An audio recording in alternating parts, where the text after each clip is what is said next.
कोटि ओडिया प्राण जगतर नाथ जगन्नाथ आपण पाद तले मोर शत शत प्रणाम। समग्र ओडिशावासी अपेक्षा करी रही था गोटे दिन को से होछि रथ यात्रा।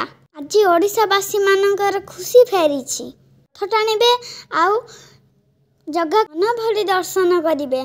जेतेबेले जगह को सब ओडिशावासी दर्शन करती एमिति केही जणे नहीं जे जगह पाखरे न कांदी फेरी आसी।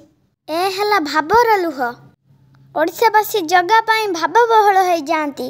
कोटि ओडियांकर प्रिय जगन्नाथ सबु ओडिशावासी जगन्नाथ को हृदय भल पाती। समस्ते चाही बसी थांती रथ यात्रा केबे आसीबो।